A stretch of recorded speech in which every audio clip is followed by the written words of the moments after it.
మామూలుగా 5వ రోజు అంటే చా చిన్నపిల్లలందరికీ కూడా ఎంతో ఇష్టమైన రోజని చెప్పొచ్చు. సరస్వతీదేవి.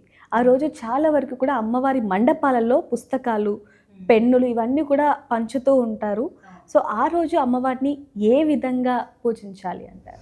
సరస్వతీదేవి ఆరాధన అనేది ఏంటంటే ఎక్కువగా జ్ఞానాన్ని ఇస్తుంది.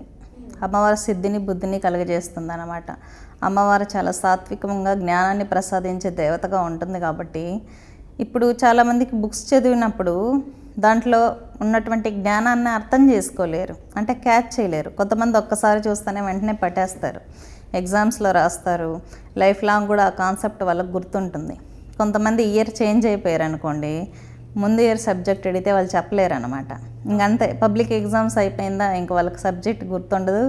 ఇలాంటి వాళ్ళు ఎంత ఏంటంటే క్యాంపస్ ప్లేస్మెంట్స్లో రాలిపోతారు మొత్తం. కాబట్టి చదివింది మైండ్ బాగా పికప్ చేసుకోవాలి, ఏ సబ్జెక్ట్ ఏ కాన్సెప్ట్ చదువుతున్నారు. అలాగా మన మైండ్కి బాగా అర్థమయ్యేటట్టు చేసే దేవతే సరస్వతీదేవి. అంటే సరస్వతీదేవికి ఉన్న శక్తి ఏంటంటే ఎలా బాగా చదువుతారు అంటే ఫస్ట్ సబ్జెక్ట్ అర్థమయ్యేలాగా మనకు జ్ఞానాన్ని ప్రసాదిస్తుంది. ఒక కాన్సెప్ట్ మనకు అర్థమైందంటే దాని మీద ఎంత థియరీ అయినా రాయగలుగుతారు.